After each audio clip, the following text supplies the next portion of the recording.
ஹரி ஓம். எல்லோருக்கும் என்னுடைய இனிய தீபாவளி நல்வாழ்த்துக்கள். கங்கா ஸ்நானம் ஆச்சா? இந்த கேள்விதான் நம்ம தொன்று தொட்டு தீபாவளி அன்றைக்கு எல்லாரும் கேட்போம். அவங்களும் ஆமா ஆச்சு, கங்கா ஸ்நானம் ஆச்சுன்னு சொல்லுவாங்க.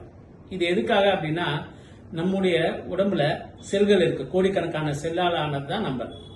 அப்ப இந்த செல்ல என்ன இருக்கு பாருங்க, வாட்டர் தான் இருக்கு.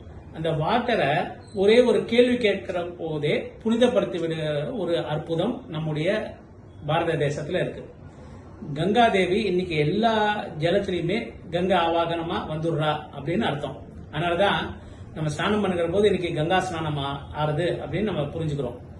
அதே கேள்வி அடுத்தவர்கிட்ட கேட்கிற போது நம்ம உடம்புல இருக்கக்கூடிய கோடிக்கணக்கான செல்கள்ல இருக்கக்கூடிய வாட்டரானது அந்த கங்கையினுடைய புனித தன்மையை பெறுகிறது.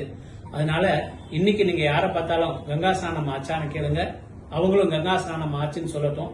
இதனால உடம்புல இருக்கக்கூடிய கோடிக்கணக்கான செல்கள்ல இருக்கக்கூடிய அந்த ஜலமானது புனித தன்மை பெறட்டும். நாம் புனிதர்களாக, ஆரோக்கியம் உள்ளவர்களாக, சிறந்த நல்ல ஒரு மனநிலை உடையவர்களாக ஐஸ்வர்யத்தோடு வாழ்வோம். அதற்கு இந்த தீபாவளி நல்ல நாள் உறுதுணையாக இருக்கட்டும்.